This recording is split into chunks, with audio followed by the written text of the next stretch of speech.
పశ్చిమాసియాలో ఉద్రిక్తతలు మరోసారి తారాస్థాయికి చేరుకున్నాయి. అమెరికా, ఇరాన్ మధ్య దాదాపు 2 నెలలుగా కొనసాగుతున్న యుద్ధానికి ముగింపు పలకాలని ఏప్రిల్ 22తో ముగియనున్న కాల్పుల విరమణ ఒప్పందాన్ని పొడిగించాలని జరుగుతున్న శాంతి చర్చల్లో సందిగ్ధత కొనసాగుతోంది. పాకిస్తాన్లో జరగాల్సిన 2వ విడత చర్చలకు తాము వెళ్లాలా వద్దా అనే విషయంపై ఎలాంటి నిర్ణయం తీసుకోలేదని ఇరాన్ తెలిపింది. అమెరికా వైఖరి, గొంతెమ్మ కోరికలు తమను మళ్లీ పునరాలోచనలో పడే విధంగా చేశాయని తెలిపింది.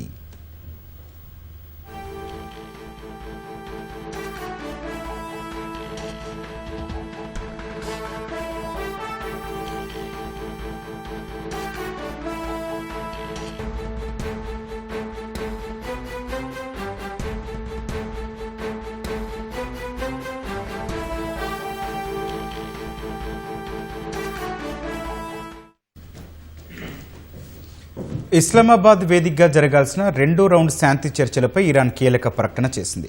అమెరికాతో తదుపరి విడత చర్చలు జరిపేందుకు ప్రస్తుతానికి తమ వద్ద ఎలాంటి ప్రణాళికలు లేవని తెలిపింది. చర్చలకు సంబంధించి తాము ఎలాంటి నిర్ణయం తీసుకోలేదని ఇరాన్ విదేశాంగ శాఖ ప్రతినిధి ఇస్మాయిల్ బాఘయి చెప్పారు. అయితే చర్చలకు హాజరయ్యే అవకాశాన్ని ఆయన పూర్తిగా తోసిపుచ్చలేదు.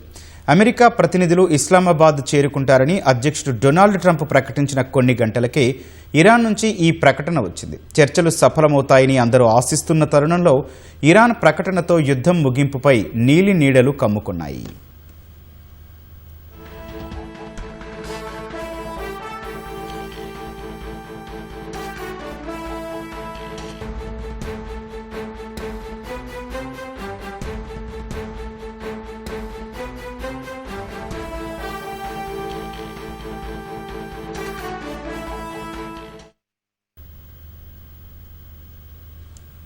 Iran first vice president Mohammad Reza Aref America తీరుపై తీవ్ర స్థాయిలో విరుచుకుపడ్డారు.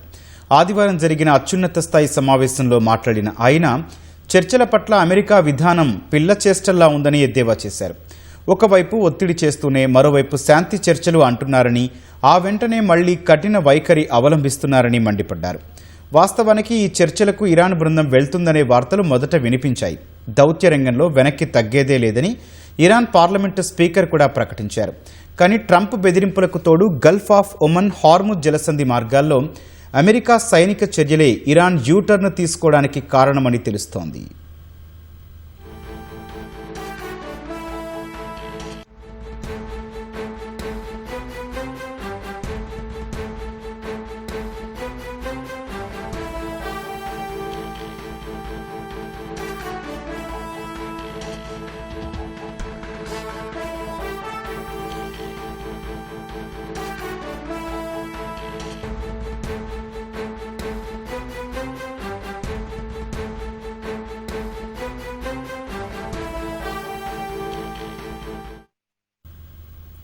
చర్చలకు రాకపోతే ఇరాన్ను సర్వనాశనం చేస్తామని డొనాల్డ్ ట్రంప్ తీవ్ర హెచ్చరికలు జారీ చేశారు. తామిస్తున్న ఆఫర్కు అంగీకరించకపోతే ఇరాన్లోని పౌర మౌలిక సదుపాయాలను నాశనం చేస్తామని ట్రూత్ సోషల్లో పోస్ట్ చేశారు. ఇరాన్ కిల్లింగ్ మెషిన్కు ముగింపు పలుకుతామని, ఇరాన్లోని ప్రతి ఒక్క పవర్ ప్లాంట్ను, ప్రతి వంతెనను కుప్పకూలుస్తామని ట్రంప్ వార్నింగ్ ఇచ్చారు.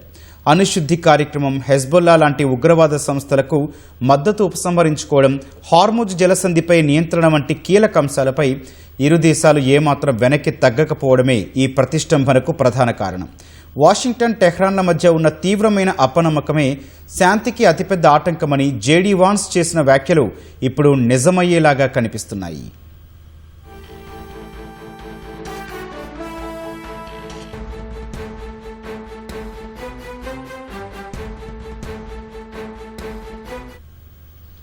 మరోవైపు హార్ముజ్ జలసంధి వద్ద యుద్ధ వాతావరణం నెలకొంది. ప్రపంచ చమురు సరఫరాలో 5వ వంతు ఈ మార్గం గుండానే జరుగుతుంది. అయితే ఈ జలసంధిని మూసివేస్తున్నట్లు ఇరాన్ ప్రకటించింది. అటువైపు వచ్చే ఏ నౌకనైనా లక్ష్యంగా చేసుకుంటామని హెచ్చరించింది. దీంతో వందలాది వాణిజ్య నౌకలు జలసంధికి ఇరువైపులా చిక్కుకుపోయాయి. తమ ఓడరేవులను అమెరికా బలగాలు దిగ్బంధించడాన్ని దురాక్రమణగా పేర్కొన్న ఇరాన్ దానికి ప్రతీకారంగానే ఈ చర్యకు దిగింది. శనివారం నాడు భారతీయ జెండాతో ప్రయాణిస్తున్న 2 వాణిజ్య నౌకలపై ఇరాన్ గన్బోట్లు కాల్పులు జరిపి వాటిని వెనక్కి పంపాయి. అటు జలసంధి గుండా వెళ్తున్న నౌకలపై ఇరానే కాల్పులు జరుపుతోందని ట్రంప్ ఆరోపిస్తున్నారు.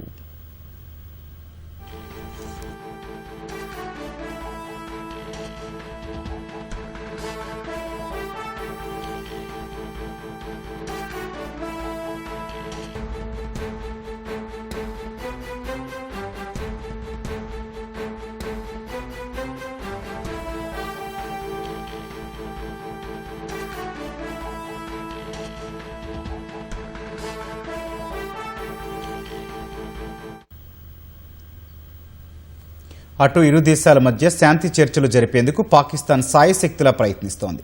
అమెరికా ప్రతినిధుల రాకతో ఇస్లామాబాద్లో పటిష్ట బందోబస్తును ఏర్పాటు చేశారు. చర్చల నిర్వహణపై సందిగ్ధత కొనసాగుతున్నప్పటికీ మంగళవారం కల్లా చర్చలు ప్రారంభించేలా పాక్ అధికారులు ప్రణాళికలు వేస్తున్నారు. ఇందుకోసం అమెరికా ఇరాన్తో దౌత్యపరమైన సంప్రదింపులను ముమ్మరం చేశారు. ఏప్రిల్ 22తో కాల్పుల విరమణ గడువు ముగుస్తుండటం, చర్చలు ఆగిపోవడంతో గల్ఫ్ ప్రాంతంలో ఎప్పుడు ఏం జరుగుతుందోనన్న ఆందోళన ప్రపంచ దేశాలను కలవరపెడుతోంది.